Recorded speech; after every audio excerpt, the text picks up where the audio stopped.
बिस्मिल्लाहिर्रहमानिर्रहीम अस्सलाम वालेकुम। आई एम ख्वाजा मोहसिन इनाम।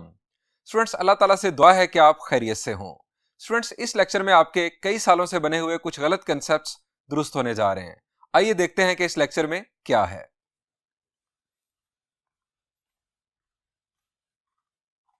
स्टूडेंट्स, मैं आपको कुछ शेप्स दिखा रहा हूं, आपको उन शेप्स का नाम बताना है। ये पहली शेप क्या है? द आंसर इज, इसे काइट कहा जाता है।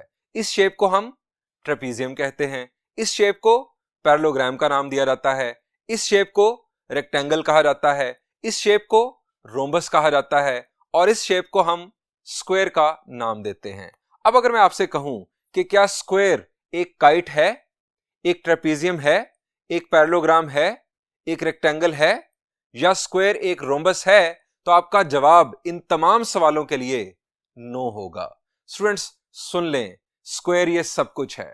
स्क्वायर काइट भी है, स्क्वायर ट्रेपीजियम भी है, स्क्वायर पैरेललोग्राम भी है, स्क्वायर रेक्टेंगल भी है, स्क्वायर रोम्बस भी है। अब किस तरह से है, यही हम इस लेक्चर में सीखेंगे। स्टूडेंट्स, एनालिटिकल ज्योमेट्री में बाज़ औक़ात हमें 4 पॉइंट्स के कोऑर्डिनेट्स गिवन होते हैं। हमें कहा जाता है कि चेक करके बताओ कि इन 4 पॉइंट्स को अगर सीक्वेंस में ज्वाइन किया जाए तो कौन सी शेप बनेगी। स्टूडेंट्स, अगर आपको 4 साइडेड शेप्स जो कि डिफरेंट आप ये देख रहे हैं, इन 4 साइडेड शेप्स की डेफिनेशंस और इनके आपसी ताल्लुकात, इनके फैमिली रिलेशंस अगर आपके जहन में क्लियर होंगे तो आप बासानी ये जजमेंट परफॉर्म कर सकते हैं। स्टूडेंट्स, इस लेक्चर में हम इनकी डेफिनेशंस और इनका फैमिली रिलेशन, इन तमाम शेप्स का फैमिली चार्ट डिस्कस करने जा रहे हैं। स्टूडेंट्स, इन तमाम शेप्स में एक बात कॉमन है और वो ये है कि तमाम शेप्स 4 साइडेड क्लोज्ड शेप्स हैं। स्टूडेंट्स, 4 साइडेड क्लोज शेप को आप जानते हैं कि क्वाड्रिलेटरल कहा जाता है। क्वाड्रिलेटरल की प्रॉपर डेफिनेशन कुछ इस तरह से है। अ 4 sided close shape made of straight lines is called a quadrilateral. Quad का मतलब होता है 4, लेटरल का मतलब होता है साइड। क्वाड्रिलेटरल को टेट्रागॉन भी कहा जाता है। टेट्रा का मतलब 4, गॉन का मतलब कॉर्नर। एक ऐसी शेप जिसके 4 कॉर्नर्स हों। क्वाड्रिलेटरल कह लें या टेट्रागॉन कह लें, एक ही बात है। अब स्टूडेंट्स, आप देख रहे हैं इसमें एक अजीब सी क्वाड्रिलेटरल। जी, ये अजीब सी क्वाड्रिलेटरल। स्टूडेंट्स, इस क्वाड्रिलेटरल को कनकेव क्वाड्रिलेटरल का नाम दिया जाता है और इससे पहले आपने जितनी क्वाड्रिलेटरल देखी जिसमें square, rhombus, rectangle, trapezium, kite, ये तमाम जो क्वाड्रिलेटरल्स थी ये कन्वेक्स क्वाड्रिलेटरल कहलाती हैं। अब दोनों में बुनियादी फर्क क्या है, यानी कनकेव क्वाड्रिलेटरल और कन्वेक्स क्वाड्रिलेटरल में आप डिफरेंस कैसे समझेंगे, ये बड़ा ही आसान है। स्टूडेंट्स, आप क्वाड्रिलेटरल के अंदर 2 पॉइंट्स चूज करें, कोई से 2 पॉइंट्स चूज करें और उन 2 पॉइंट्स को एक स्ट्रेट लाइन की मदद से ज्वाइन कर दें, एक लाइन सेगमेंट की मदद से ज्वाइन कर दें। अब स्टूडेंट्स, अगर वो लाइन सेगमेंट पूरे का पूरा क्वाड्रिलेटरल के अंदर ही हो तो वो कन्वेक्स क्वाड्रिलेटरल होगी। जैसा कि आप ट्रेपीजियम में, काइट में, स्क्वायर में, रोम्बस में, रेक्टेंगल में देख सकते हैं कि लाइन सेगमेंट जो है वो पूरे का पूरा क्वाड्रिलेटरल के अंदर ही है। सो ये तमाम कन्वेक्स क्वाड्रिलेटरल्स हैं। जबकि ये अजीब सी जो जिसे मैंने कनकेव क्वाड्रिलेटरल का नाम दिया, इसके अंदर जब आप 2 पॉइंट्स चूज करते हैं तो उन 2 पॉइंट्स को ज्वाइन करने वाला लाइन सेगमेंट उस क्वाड्रिलेटरल से बाहर निकल जाता है। So this is a concave quadrilateral. Students, ये जो मैंने डिफरेंस किया कनकेव और कन्वेक्स का, ये तमाम पॉलीगॉन्स के लिए दुरुस्त है। पॉलीगॉन्स की बेसिकली 2 टाइप्स होती हैं, कन्वेक्स और कनकेव, और फर्क करने के लिए आप यही ट्रिक यूज करते हैं। अब स्टूडेंट्स, हम आते हैं अपनी कन्वेक्स क्वाड्रिलेटरल की जानिब, यानी क्वाड्रिलेटरल की जो स्टैंडर्ड डिफरेंट टाइप्स हैं उन्हें डिस्कस करने की तरफ आते हैं। स्टूडेंट्स, क्वाड्रिलेटरल की 2 स्टैंडर्ड टाइप्स हैं, एक है काइट और दूसरी है ट्रेपीजियम, और तीसरे नंबर पर इरेगुलर क्वाड्रिलेटरल्स हैं जो कि ना तो काइट होती हैं ना ट्रेपीजियम होती हैं। यह भी हमारा टॉपिक नहीं, क्योंकि इनमें कोई खास बात नहीं पाई जाती सिवाय इसके कि ये 4 साइडेड क्लोज शेप है और इसके इंटीरियर एंगल्स का सम भी 360 डिग्रीज है। इसके अलावा इनमें और कोई प्रॉपर्टी मौजूद नहीं होती। हमारा जो टॉपिक है वो काइट और ट्रेपीजियम से मुताल्लिक है। अब आ जाए काइट की जानिब। स्टूडेंट्स, काइट की जो बेसिक डेफिनेशन है वो कुछ इस तरह से है। अ quadrilateral having 2 pairs of equal adjacent sides is called a kite. एक ऐसी क्वाड्रिलेटरल जिसके अंदर 2 पेयर्स हों इक्वल एडजेसेंट साइड्स के, काइट कहलाती है। स्टूडेंट्स, ये आप काइट की डिफरेंट एग्जांपल्स देख रहे हैं। इसमें आपको रोम्बस भी दिखाई दे रहा है, इसमें आपको स्क्वायर भी दिखाई दे रहा है। मेरा सवाल आपसे यह है कि क्या रोम्बस और स्क्वायर के अंदर इक्वल एडजेसेंट साइड्स के दो पेयर्स नहीं हैं? द आंसर इज मौजूद हैं। सो इस डेफिनेशन के मुताबिक रोम्बस और स्क्वायर दोनों काइट फैमिली से ताल्लुक रखते हैं। An equilateral kite is called rhombus, और अगर हम स्क्वायर की बात करें तो an equiangular rhombus is called a square. यानी इस तरह से ये काइट फैमिली मुकम्मल होती है। अगर आप स्क्वायर को क्वाड्रिलेटरल की सेंस में डिफाइन करना चाहें तो डेफिनेशन कुछ इस तरह से होगी, an equilateral equi angular quadrilateral is called a square. और अगर आप रोम्बस की बात करें तो equilateral quadrilateral is called rhombus. Students, ये हमारी काइट फैमिली मुकम्मल हुई। काइट फैमिली का आपको एक स्पेशल फीचर और भी बताता हूं। एक तो इसकी बेसिक डेफिनेशन है काइट की, दूसरा एक स्पेशल फीचर भी है जो इन तीनों शेप्स के अंदर पाया जाता है, और वो ये है कि अगर आप काइट के डायगोनल्स ड्रॉ करें तो वो डायगोनल्स एक दूसरे के परपेंडिकुलर होते हैं। अगर आपको चार वर्सेस गिवन हो और आपको कहा जाए कि जज करके बताओ कि इन चार वर्सेस को ज्वाइन करने से काइट बन रही है या नहीं, तो आपके पास दो ऑप्शंस हैं। या तो आप काइट की डेफिनेशन को फॉलो करें, आप चारों साइड्स की लेंथ मालूम कर लें, अगर एडजेसेंट साइड्स की लेंथ आपस में इक्वल आ जाएं, दो पेयर्स आपको एडजेसेंट साइड्स के मिल जाएं इक्वल, तो आप कह देंगे कि ये काइट है। दूसरा रास्ता आपके पास ये होगा जो कि ज्यादा आसान है, जो कि ज्यादा सिंपल है, आप दोनों डायगोनल्स की स्लोप्स मालूम कर लें। अगर स्लोप्स एक दूसरे का नेगेटिव रेसिप्रोकल आ गई तो इसका मतलब ये होगा कि वो डायगोनल्स एक दूसरे के परपेंडिकुलर हैं। काइट फैमिली के अंदर डायगोनल हमेशा परपेंडिकुलर होते हैं, चाहे वो रोम्बस हो चाहे वो स्क्वायर हो। ये स्टूडेंट्स हमारी काइट फैमिली मुकम्मल हुई। अब आ जाएं ट्रेपीजियम पर। स्टूडेंट्स, ट्रेपीजियम की डेफिनेशन के हवाले से मैथमेटिशियंस में दो तबकात पाए जाते हैं। एक तबका वो है जो ये कहता है कि ट्रेपीजियम की डेफिनेशन कुछ इस तरह से है, अ quadrilateral having one pair of parallel sides and one pair of non parallel sides. यानी एक ऐसी क्वाड्रिलेटरल जिसके अंदर एक पेयर हो पैरेलल साइड्स का और दूसरा पेयर हो नॉन पैरेलल साइड्स का, ट्रेपीजियम कहलाती है। जबकि दूसरा तबका मैथमेटिशियंस का वो है जो ये कहता है कि अ quadrilateral having at least one pair of parallel sides is called a trapezium. एक ऐसी क्वाड्रिलेटरल जिसके अंदर कम से कम एक पेयर हो पैरेलल साइड्स का, दो भी हो सकते हैं, कम से कम एक अगर पेयर पैरेलल साइड्स का आ जाए तो वो ट्रेपीजियम कहलाएगी। स्टूडेंट्स, मैं इस दूसरे तबके को दुरुस्त मानता हूं, यानी मेरा ताल्लुक भी इस दूसरे तबके से है। मैं कहता हूं कि अ quadrilateral having at least one pair of parallel sides is called a trapezium. Students, ये आप डिफरेंट ट्रेपीजियम देख रहे हैं। अब इस ट्रेपीजियम की डिफरेंट टाइप्स के अंदर आपको पैरेललोग्राम भी नजर आ रहा है, आपको रेक्टेंगल भी नजर आ रहा है, आपको स्क्वायर भी नजर आ रहा है, आपको रोम्बस भी नजर आ रहा है। स्टूडेंट्स, क्या इन तमाम शेप्स के अंदर कम से कम एक पेयर पैरेलल साइड्स का मौजूद नहीं है? द आंसर इज मौजूद है। सो ये तमाम शेप्स ट्रेपीजियम फैमिली से ताल्लुक रखती हैं। अब आप देखें, रोम्बस और स्क्वायर ट्रेपीजियम फैमिली से भी ताल्लुक रख रहे हैं। ये काइट फैमिली से भी इनका ताल्लुक है, लेकिन इनका ताल्लुक ट्रेपीजियम फैमिली से भी है। अब स्टूडेंट्स, हम बारी बारी नीचे की तरफ आते हैं ट्रेपीजियम के फैमिली चार्ट में। स्टूडेंट्स, ट्रेपीजियम की दो टाइप्स हैं, एक है पैरेललोग्राम और दूसरी तरफ है आइसोसेलेस ट्रेपीजियम। स्टूडेंट्स, अगर हम पैरेललोग्राम की बात करें तो ट्रेपीजियम में हमने कहा था कि अगर किसी क्वाड्रिलेटरल के अंदर at least one pair of parallel sides हो तो उसे हम ट्रेपीजियम कहेंगे। स्टूडेंट्स, अगर दो पेयर्स हो जाएं पैरेलल साइड्स के तो हम उसे पैरेललोग्राम का नाम देते हैं।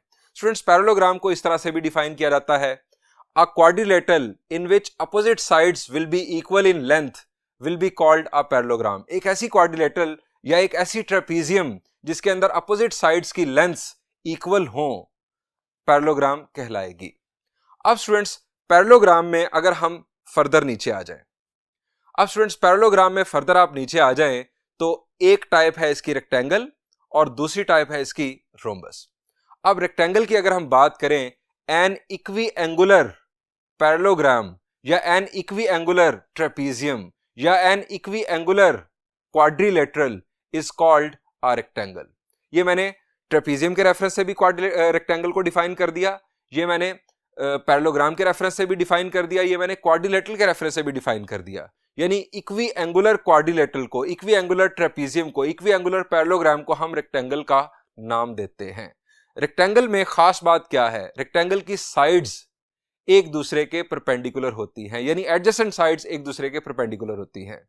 अब स्टूडेंट्स दूसरी तरफ रोम्बस में आप आ जाए। स्टूडेंट्स रोम्बस एन इक्विलेटरल, अगर आप पैरेललोग्राम की बात करें, an equilateral parallelogram is called rhombus, an equilateral trapezium is called rhombus, an equilateral quadrilateral is called rhombus. इससे पहले हमने इसको काइट के रेफरेंस से भी डिफाइन किया था। तो आपको स्टूडेंट्स ये बात क्लियर हो जानी चाहिए कि जब फोर साइडेड शेप इक्विलेटरल होती है तो वो रोम्बस होता है। अब स्टूडेंट्स अगर ये दो बातें इकट्ठी हो जाएं, यानी रेक्टेंगल के अंदर है इक्वी एंगुलर होना और रोम्बस के अंदर है इक्विलेटरल होना, अगर ये दोनों बातें इकट्ठी किसी शेप में आ जाएं तो उसे हम स्क्वायर का नाम देते हैं। यानी अगर हम स्क्वायर को डिफाइन करें तो डेफिनेशन कुछ इस तरह से होगी, an equilateral equi angular quadrilateral is called square. एक ऐसा क्वाड्रिलेटरल जो इक्वी एंगुलर भी हो इक्विलेटरल भी हो उसे स्क्वायर का नाम दिया जाता है। आप क्वाड्रिलेटरल की जगह पर ट्रेपीजियम लगा लें, आप क्वाड्रिलेटरल की जगह पर पैरेललोग्राम लगा लें, तब भी डेफिनेशन दुरुस्त मानी जाएगी। लेकिन ज्यादा बेहतर अप्रोच यह है कि आप क्वाड्रिलेटरल का वर्ड यूज करें, ज्यादा जनरलाइज्ड आपकी डेफिनेशन बन जाएगी। स्टूडेंट्स ये हम आ गए स्क्वायर तक आ गए। अब स्टूडेंट्स आपको पैरेललोग्राम फैमिली का एक स्पेशल फीचर बताता हूं। पैरेललोग्राम फैमिली आप इसमें देख रहे हैं कि जिसको मैंने पैरेललोग्राम लिखा यानी खास पैरेललोग्राम, उसके बाद रेक्टेंगल, उसके बाद रोम्बस और उसके बाद स्क्वायर। ये जो पैरेललोग्राम फैमिली है इसका special feature students, parallelogram family में जो मिड पॉइंट्स ऑफ डायगोनल होते हैं ये कोइंसिडेंट होते हैं। अगर आप डायगोनल्स के मिड पॉइंट्स मालूम करें तो वो कोइंसिडेंट होते हैं, यानी दोनों डायगोनल्स का मिड पॉइंट बुनियादी तौर पर एक ही जगह पर होता है। ये है पैरेललोग्राम फैमिली का स्पेशल फीचर। यानी अगर आपको 4 पॉइंट्स के कोऑर्डिनेट्स गिवन हो और आपको कहा जाए कि जज करके बताओ कि ये पैरेललोग्राम है या नहीं, आपको पैरेललोग्राम की जजमेंट करनी हो, तो आपके लिए शॉर्टकट जो है वो ये है कि आप दोनों जो डायगोनल्स हैं उनके मिड पॉइंट्स मालूम करें। अगर वो मिड पॉइंट सेम आ जाए, कोइंसिडेंट आ जाए, तो इसका मतलब ये होगा कि बनने वाली शेप डेफिनेटली पैरेललोग्राम होगी। अब स्टूडेंट्स हमने दूसरी टाइप छोड़ी थी ट्रेपीजियम की, that was isosceles trapezium. Students isosceles trapezium की खास बात, इसके डायगोनल्स की लेंथ बराबर होती है। अ trapezium in which lengths of diagonals will be equal will be called an isosceles trapezium. Students ये आप आइसोसेलेस ट्रेपीजियम की डिफरेंट टाइप्स देख रहे हैं। अब इसके अंदर आपको रेक्टेंगल भी दिखाई दे रहा है और इसके अंदर आपको स्क्वायर भी दिखाई दे रहा है। स्टूडेंट्स रेक्टेंगल के अंदर भी और स्क्वायर के अंदर भी डायगोनल्स की लेंथ्स बराबर हैं। सो इस डेफिनेशन के मुताबिक रेक्टेंगल और स्क्वायर इनका ताल्लुक आइसोसेलेस ट्रेपीजियम फैमिली से भी है। स्टूडेंट्स ये देखें कितना खूबसूरत फैमिली चार्ट बन रहा है। अब अगर आपको 4 पॉइंट्स के कोऑर्डिनेट्स गिवन हो और आपको कहा जाए कि जज करके बताओ कि क्या आइसोसेलेस ट्रेपीजियम है या नहीं, तो आप सिंपली ये करें कि आप डायगोनल्स की लेंथ्स मालूम करें। अगर डायगोनल्स की लेंथ्स इक्वल आ जाएं तो वो आइसोसेलेस ट्रेपीजियम होगी। ये अलग बात है कि वो रेक्टेंगल भी हो सकता है, वो स्क्वायर भी हो सकता है, लेकिन ये आइसोसेलेस ट्रेपीजियम की फैमिली से ताल्लुक रखती होगी शेप जिसमें डायगोनल्स की लेंथ्स बराबर होंगी। अब स्टूडेंट्स इन तीनों फैमिलीज को हम जरा ओवरऑल समराइज कर लेते हैं। ओवरऑल हम दोबारा से रिकॉल कर लेते हैं कि हमने क्या डिस्कस किया। सबसे पहले हमने बात की काइट फैमिली की। काइट फैमिली का स्पेशल फीचर मैंने आपको क्या बताया कि डायगोनल्स एक दूसरे के परपेंडिकुलर होते हैं। यह है हमारी काइट फैमिली। अब स्टूडेंट्स हमारी दूसरी फैमिली थी ट्रेपीजियम फैमिली। अब ट्रेपीजियम फैमिली की स्पेशल बात वो वही है जो उसकी बेसिक डेफिनेशन है, और वो क्या है कि आपको at least 1 pair of parallel sides अगर मिल जाए क्वाड्रिलेटरल के अंदर तो वो ट्रेपीजियम फैमिली होगी। अगर आपको at least 1 pair of parallel sides मिल जाए तो वो ट्रेपीजियम फैमिली होगी। ये सबसे बड़ी फैमिली है। ट्रेपीजियम फैमिली के बाद आती है पैरेललोग्राम फैमिली। पैरेललोग्राम फैमिली का स्पेशल फीचर ये है कि अगर आप डायगोनल्स के मिड पॉइंट्स मालूम करें तो वो मिड पॉइंट कोइंसिडेंट होंगे। बुनियादी तौर पर वो दोनों मिड पॉइंट्स एक ही पॉइंट पर आ चुके होंगे। स्टूडेंट्स अगर आइसोसेलेस ट्रेपीजियम फैमिली की बात की जाए तो इस फैमिली का स्पेशल फीचर यह है कि डायगोनल्स की लेंथ्स बराबर होती हैं। अब स्टूडेंट्स जजमेंट की तरफ आते हैं। अब अगर आपने रेक्टेंगल को जज करना है, बल्कि पहले मैं आता हूं, अगर आपने जज करना है पैरेललोग्राम को, तो पैरेललोग्राम की एक जजमेंट तो मैंने आपको पैरेललोग्राम फैमिली का जो स्पेशल फीचर बताया वो है। दूसरा, अगर आप स्लोप्स के रेफरेंस से जज करना चाहते हैं, साइड्स की स्लोप्स के रेफरेंस से, तो आप चारों साइड्स की स्लोप्स मालूम करें। अगर अपोजिट साइड्स एक दूसरे के पैरेलल आ जाएं तो आप कहेंगे कि ये पैरेललोग्राम है। अगर आप लेंथ्स मालूम करें चारों साइड्स की, दूसरा आपको ट्रिक बता रहा हूं, आप चारों साइड्स की लेंथ्स मालूम कर लें, अगर अपोजिट साइड्स इक्वल आ जाएं लेंथ में तो वो पैरेललोग्राम होगा। आप अब पैरेललोग्राम फैमिली से बल्कि आप नीचे आ जाएं, अब हम बात करते हैं रेक्टेंगल की। स्टूडेंट्स, रेक्टेंगल के अंदर एडजेसेंट साइड्स एक दूसरे के परपेंडिकुलर होती हैं। आप तमाम साइड्स की स्लोप्स मालूम करें। अगर एडजेसेंट साइड्स एक दूसरे के परपेंडिकुलर नजर आ जाएं आपको तो समझ जाएं कि ये रेक्टेंगल है। अगर आप क्वाड्रिलेटरल को पहले पैरेललोग्राम साबित कर चुके हों और पैरेललोग्राम के लिए आपको डायगोनल्स की लेंथ बराबर मिल जाए, अगर पैरेललोग्राम में डायगोनल्स की लेंथ बराबर हो जाए तो समझ जाएं कि वो रेक्टेंगल होगी। अब बात करते हैं रोम्बस की। स्टूडेंट्स, रोम्बस की बेसिक डेफिनेशन तो वही है कि equilateral quadrilateral is called rhombus. अगर चारों साइड्स की लेंथ्स बराबर आ जाएं तो वो रोम्बस होगी। लेकिन अगर आप किसी क्वाड्रिलेटरल को पहले पैरेललोग्राम साबित कर चुके हों, उसके बाद पैरेललोग्राम के लिए अगर डायगोनल्स एक दूसरे के परपेंडिकुलर आ जाएं तो वो रोम्बस होगा। अब स्टूडेंट्स आ जाए स्क्वायर की जानिब। स्टूडेंट्स, स्क्वायर अगर आप आ रहे हैं रेक्टेंगल साइड से तो रेक्टेंगल में क्या था? रेक्टेंगल में डायगोनल्स, अगर आप पहले रेक्टेंगल साबित कर चुके हैं, अगर रेक्टेंगल थी पहले साबित हो चुकी तो रेक्टेंगल में क्या था? रेक्टेंगल में डायगोनल्स की लेंथ्स बराबर थी। अगर डायगोनल्स की लेंथ्स बराबर हैं और उसके बाद डायगोनल्स एक दूसरे के परपेंडिकुलर भी हैं तो इसका मतलब ये होगा कि ये शेप स्क्वायर होगी। अगर आप आ रहे हैं रोम्बस की साइड से, यानी आप पहले रोम्बस साबित कर चुके हैं, तो रोम्बस में क्या होता है? रोम्बस में डायगोनल्स एक दूसरे के परपेंडिकुलर होते हैं। अगर रोम्बस के लिए डायगोनल्स की लेंथ्स बराबर भी हो जाएं तो उसके बाद हम उसे कहेंगे कि ये रोम्बस की बजाय स्क्वायर है, यानी ये रोम्बस की स्पेशल टाइप है, दैट इज कॉल्ड स्क्वायर। दोबारा सुन लें, रेक्टेंगल साइड से अगर आप आ रहे हैं तो रेक्टेंगल में डायगोनल्स की लेंथ्स बराबर होती हैं। अगर डायगोनल्स एक दूसरे के परपेंडिकुलर साबित हो जाएं रेक्टेंगल के अंदर तो वो रेक्टेंगल स्क्वायर कहलाएगा। अगर आप रोम्बस साइड से आ रहे हैं तो रोम्बस में डायगोनल्स एक दूसरे के परपेंडिकुलर होते हैं। अगर डायगोनल्स की लेंथ्स बराबर हो गई तो वो रोम्बस स्क्वायर कहलाएगा। अब स्टूडेंट्स, ये हमने ओवरऑल जजमेंट जो है ये भी क्लियर कर ली। स्टूडेंट्स, हम इसी कंसेप्ट को बेस बनाकर अब कुछ प्रॉब्लम्स डिस्कस करते हैं एक्सरसाइज 4.1 के। आइए प्रॉब्लम्स देखते हैं।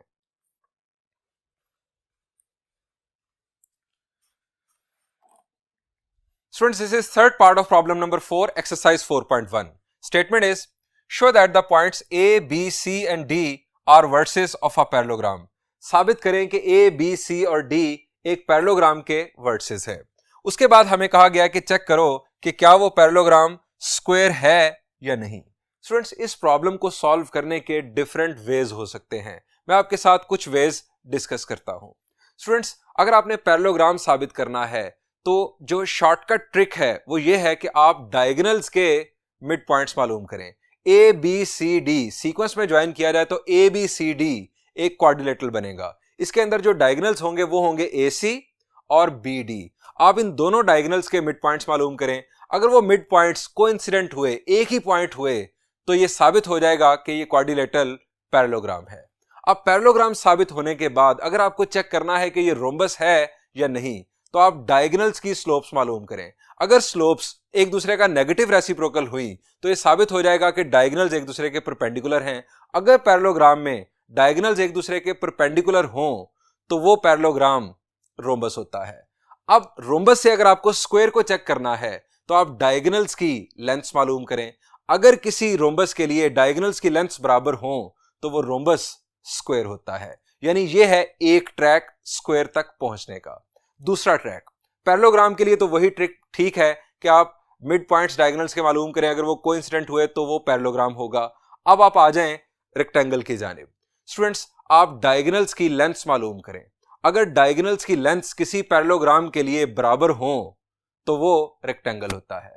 अब रेक्टेंगल के बाद आप डायगोनल्स की स्लोप्स मालूम करें। अगर डायगोनल्स एक दूसरे के परपेंडिकुलर हुए रेक्टेंगल के लिए, यानी किसी रेक्टेंगल में अगर डायगोनल्स एक दूसरे के परपेंडिकुलर हों तो वो रेक्टेंगल स्क्वायर बन जाता है। ये स्टूडेंट्स दूसरा रास्ता है। एक तीसरा रास्ता भी हो सकता है। आप पैरेललोग्राम साबित करने के लिए साइड्स की लेंथ्स मालूम करें। अगर अपोजिट साइड्स की लेंथ्स बराबर आ गई तो ये साबित हो जाएगा कि क्वाड्रिलेटरल पैरेललोग्राम है। अगर चारों साइड्स की लेंथ इत्तेफाक से अगर बराबर आ गई तो ये साबित हो जाएगा कि ये रोम्बस है। अब रोम्बस के बाद आपने अगर स्क्वायर के लिए चेक करना है तो सिंपली आप डायगोनल्स की लेंथ्स मालूम कीजिएगा। अगर रोम्बस में डायगोनल्स की लेंथ्स बराबर आ जाएं तो वो रोम्बस स्क्वायर होता है। स्टूडेंट्स, मैं ये वे यूज करने जा रहा हूं। आप कुछ और ट्रिक्स भी फर्दर सोच सकते हैं ये साबित करने के लिए, यानी इस प्रॉब्लम को सॉल्व करने के लिए। आइए मैं अपना सॉल्यूशन स्टार्ट करता हूं। To prove that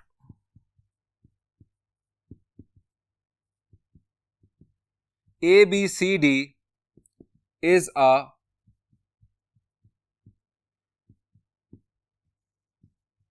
parallelogram, we will find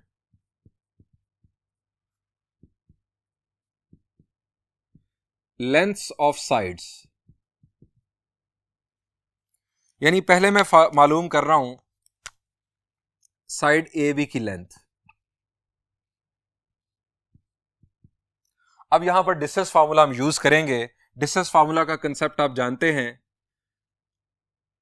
square root difference of एब्सिसास का square plus difference of ordinates का स्क्वायर।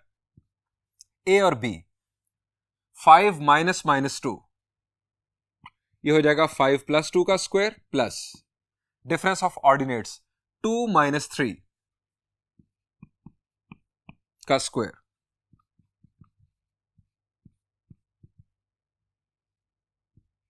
5 प्लस 2 इज 7, 7 का square 49 plus 2 minus 3 is minus 1 का स्क्वायर 1, 49 प्लस 1 इज 50,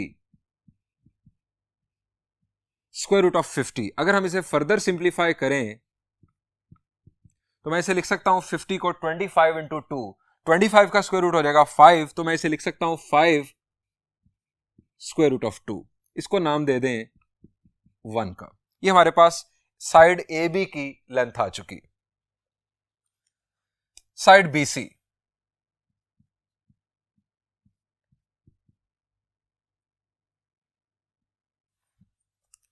B और C के लिए डिस्टेंस फार्मूला यूज करते हैं, -2 माइनस माइनस 3 प्लस 3 बन जाएगा, प्लस 3 माइनस माइनस 4 प्लस 4 बन जाएगा,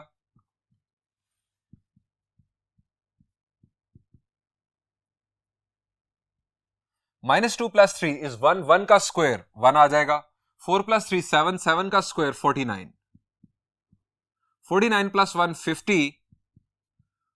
अगेन आप इसे लिखेंगे 5 स्क्वायर रूट ऑफ 2। अब यहां पर स्क्वायर रूट ऑफ 50 पहले लिख ले, उसके बाद 5 स्क्वायर रूट ऑफ 2। पहली वैल्यू भी हमारे पास 5 स्क्वायर रूट ऑफ 2, ये वैल्यू भी 5 स्क्वायर रूट ऑफ 2, यानी हमें नजर आ रहा है कि हम सही ट्रैक पर जा रहे हैं, पैरेललोग्राम साबित होने जा रहा है। अब स्टूडेंट्स, इसके बाद साइड CD की लेंथ मालूम करते हैं।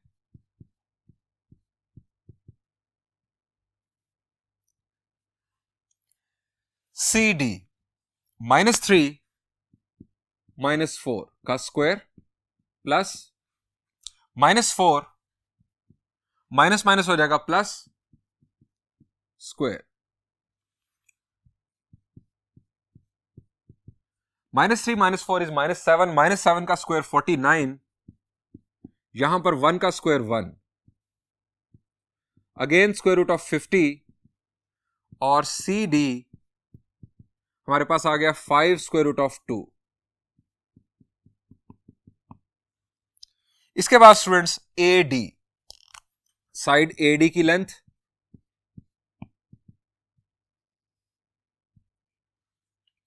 A और D 5 minus 4 plus 2 minus minus 5 बन जाएगा 2 प्लस 5 का स्क्वायर, 5 माइनस 4 इज 1, 1 का स्क्वायर 1 आ जाएगा, और यहां पर 49, 49 प्लस 1 इज 50। अगेन AD भी हमारे पास आ गया 5 स्क्वायर रूट ऑफ 2, इसको नाम दे दें 4 का। अब स्टूडेंट्स, चारों साइड्स की लेंथ्स बराबर आ गई। पैरेललोग्राम साबित होने के लिए इतना काफी था कि अपोजिट साइड्स की लेंथ्स बराबर आती, यानी साइड ए बी बराबर आ जाती साइड सी डी के और साइड बी सी बराबर आ जाती साइड ए डी के। ये इनफ था, लेकिन चारों साइड्स की लेंथ्स बराबर आ गई। अब चारों साइड्स की लेंथ्स बराबर आने से हमें बोनस मिल गया। बोनस क्या है कि ये रोम्बस साबित हो गया। अब हम यहां पर रीजनिंग किस तरह से करेंगे, हम लिखेंगे एज ए बी साइड की length is equal to side C D by 1 and 3। ये मैंने रेफरेंस दे दिया, 1 और 3 की बुनियाद पर हमने ये देखा। और उसके बाद बी सी साइड की लेंथ बराबर है साइड ए डी की लेंथ के बाय 2 and 4। अब स्टूडेंट्स अपोजिट साइड्स की लेंथ अगर बराबर तो इसका मतलब है कि ये पैरेललोग्राम है। हेंस इट इज अ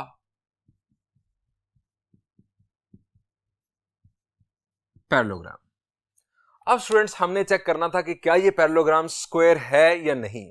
चारों साइड्स की लेंथ बराबर आ चुकी है, इसका मतलब है कि ये रोम्बस है। अब हम यहां लिखते हैं सिंस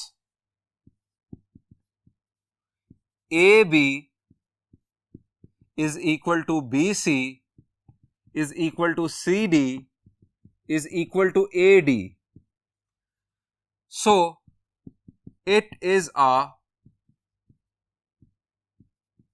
रोम्बस। चूंकि चारों साइड्स की लेंथ बराबर है इसलिए ये रोम्बस है। अब हमने रोम्बस से स्क्वायर के लिए चेक करना है। स्टूडेंट्स रोम्बस से स्क्वायर के लिए चेक करना हो तो मैंने आपको शुरू में बताया था कि आप डायगोनल्स की लेंथ्स मालूम करें। अगर किसी रोम्बस में डायगोनल्स की लेंथ्स बराबर आ जाएं तो वो रोम्बस स्क्वायर होता है। हम डायगोनल्स की लेंथ्स मालूम करते हैं। To check that it is a square or not, we will find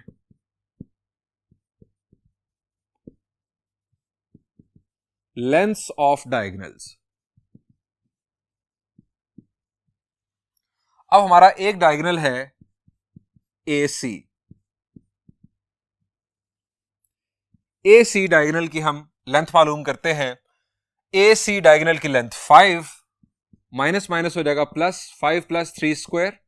point A और सी को अगर आप सामने रखें उसके बाद हमारे पास ऑर्डिनेट्स का डिफरेंस हमने बनाना है, तो 2 माइनस माइनस प्लस हो जाएगा और यहां पर आ गया 4।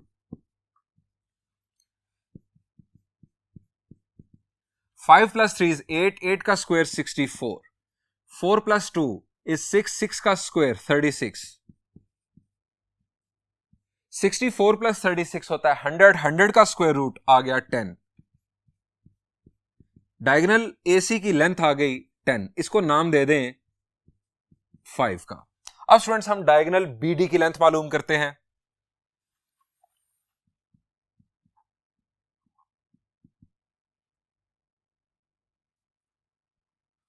वर्टेक्स B और वर्टेक्स D के कोऑर्डिनेट्स को सामने रखिएगा। -2 और D का एब्सिसा था 4 और अब B का ऑर्डिनेट है हमारे पास 3 और D का ऑर्डिनेट है -5, सो यहां पर आ गया +5।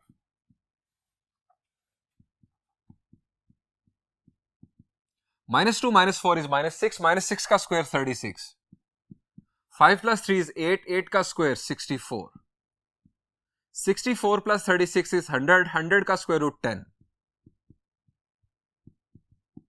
डायगोनल BD की लेंथ भी आ गई 10, इसको नाम दे दें आप 6 का।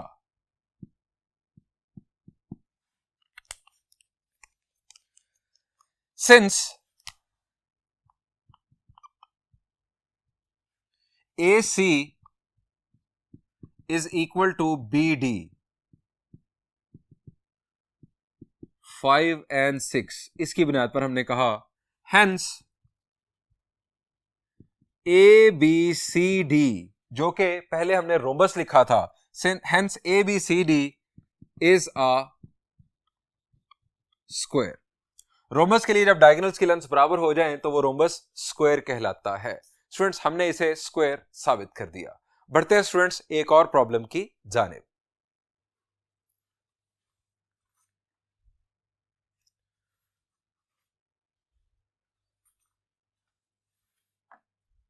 Students, this is problem number 11 of exercise 4.1. Statement is, find H such that the quadrilateral with vertices A, B, C and D is a parallelogram. Students, हमें बताया जा रहा है कि A, B, C, D एक पैरेललोग्राम है। इस बात को बेस बनाकर H की वैल्यू मालूम करो। जब स्टूडेंट्स H की वैल्यू आ जाएगी तो उसके बाद हमें चेक करना है कि क्या वो पैरेललोग्राम स्क्वायर है या नहीं। स्टूडेंट्स, ABCD पैरेललोग्राम है। इससे हमें क्या बात पता चलती है जिसको हम बेस बना सकते हैं?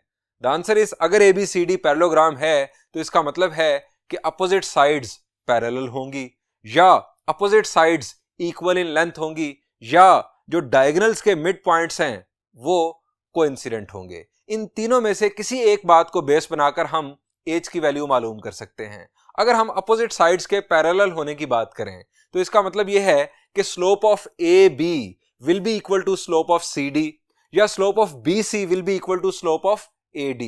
इन दोनों में से किसी एक को बेस बनाकर हम H की वैल्यू मालूम कर सकते हैं। अगर हम साइड्स के अपोजिट साइड्स के इक्वल होने की बात करें तो साइड AB की लेंथ साइड CD की लेंथ के बराबर होगी, हम इस बात को बेस बना सकते हैं। या साइड BC की लेंथ साइड AD की लेंथ के बराबर होगी, हम इस बात को बेस बनाकर भी D की वैल्यू मालूम कर सकते हैं। और आखिरी रास्ता हमारे पास क्या है कि mid points of diagonals coincident है, यानी हम डायगोनल्स के मिड पॉइंट्स को इक्वेट कर लें तो हम इस बेस पर भी D की वैल्यू मालूम कर सकते हैं। D की वैल्यू मालूम जब हम कर लेंगे तो उसके बाद हमें स्क्वायर के लिए कैसे चेक करना है यह भी हमने लास्ट प्रॉब्लम में भी सीखा था। ये वाला मरहला आप खुद कर लेंगे। स्टूडेंट्स, मैं पहले H की वैल्यू मालूम करता हूं। स्टूडेंट्स, हम यहां लिखेंगे as ABCD is a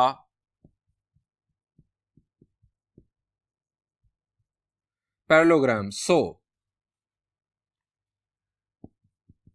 side AB will be equal to, will be parallel to, in fact, side AB will be parallel to side CD.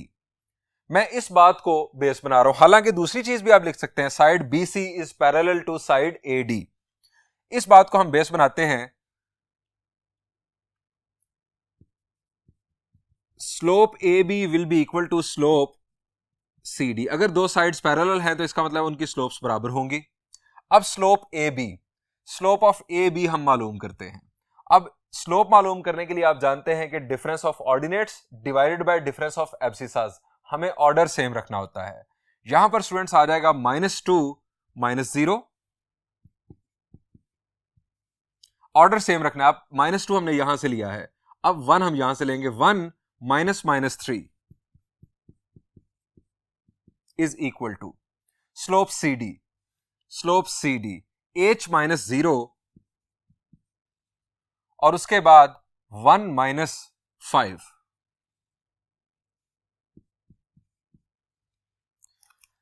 -2 -0 will be -2। हम अगर इसे फर्दर सिंप्लीफाई करें, -2 -0 is -2, minus minus plus 1 plus 3 is 4, H minus 0 is H, 1 minus 5 is -4, cross multiply करेंगे 4H minus minus plus 2 4s are 8, 8 divided by 4 is 2, so H की value हमारे पास आ चुकी। D हमारे पास vertex मुकम्मल हुआ, D हमारे पास बन गया 1,2। अब स्टूडेंट्स, हमें चेक करना है कि क्या ये पैरेललोग्राम स्क्वायर है या नहीं। इसके लिए डिफरेंट वेज हो सकते हैं सॉल्व करने के। मैं आपको एक वे बता देता हूं, आप डायगोनल्स की स्लोप्स मालूम करें। अगर स्लोप्स एक दूसरे के नेगेटिव रेसिप्रोकल आ गई तो इसका मतलब ये होगा कि डायगोनल्स एक दूसरे के परपेंडिकुलर हैं। अगर किसी पैरेललोग्राम में डायगोनल्स एक दूसरे के परपेंडिकुलर हों तो ऐसी पैरेललोग्राम को हम रोम्बस का नाम देते हैं। उसके बाद आप डायगोनल्स की लेंथ्स मालूम कीजिएगा। अगर लेंथ्स बराबर आ जाएं तो याद रखें कि अगर किसी रोम्बस में डायगोनल की लेंथ बराबर हो, डायगोनल्स की लेंथ्स बराबर हो, तो ऐसा रोम्बस स्क्वायर कहलाता है। ये एक शॉर्टेस्ट वे है चेक करने का किसी पैरेललोग्राम को स्क्वायर के लिए। स्टूडेंट्स, ये प्रॉब्लम अब आप खुद सॉल्व कीजिएगा। मैं बढ़ता हूं प्रॉब्लम नंबर 10 की जानिब। स्टूडेंट्स, प्रॉब्लम नंबर 10 के अंदर हमें ए, बी, सी और डी 4 वर्सेस के कोऑर्डिनेट्स गिवन हैं। हमें कहा गया कि ये ए, बी, सी, डी एक क्वाड्रिलेटरल है। पहले मरहले में हमें कहा गया कि आप इन चारों साइड्स के मिड पॉइंट्स मालूम करें, यानी side A B, side B C, side C D और साइड ए डी के मिड पॉइंट्स मालूम करें। स्टूडेंट्स, आप इन मिड पॉइंट्स को एफ, जी, एच और आई का नाम दे लीजिएगा। इन चारों मिड पॉइंट्स को मालूम करने के बाद हमें कहा गया है कि चेक करो कि क्या इन मिड पॉइंट्स को अगर सीक्वेंस में ज्वाइन किया जाए तो पैरेललोग्राम बनेगा या नहीं। तो स्टूडेंट्स, जब आपके पास ये चारों मिड पॉइंट्स आ चुके होंगे, पैरेललोग्राम साबित करना आपके लिए बहुत आसान। आप सिंपली डायगोनल्स के मिड पॉइंट्स मालूम कर लीजिएगा। वो जो शेप बनेगी मिड पॉइंट्स को ज्वाइन करने से, उसके डायगोनल्स के मिड पॉइंट्स को मालूम कर लीजिएगा। अगर वो मिड पॉइंट्स कोइंसिडेंट हुए तो इसका मतलब ये होगा कि वो पैरेललोग्राम है। और स्टूडेंट्स, हमेशा ऐसा होता है, जनरली स्पीकिंग, आप किसी भी क्वाड्रिलेटरल की साइड्स के मिड पॉइंट्स को अगर सीक्वेंस में ज्वाइन करें तो हमेशा पैरेललोग्राम बनती है। स्टूडेंट्स, ये प्रॉब्लम आप बासानी खुद सॉल्व कर सकते हैं। मैं यहां पर इस लेक्चर को एंड करता हूं। इंशाल्लाह नेक्स्ट लेक्चर में कुछ मजीद कंसेप्ट्स और प्रॉब्लम डिस्कस करेंगे। Thank you and Allah Hafiz.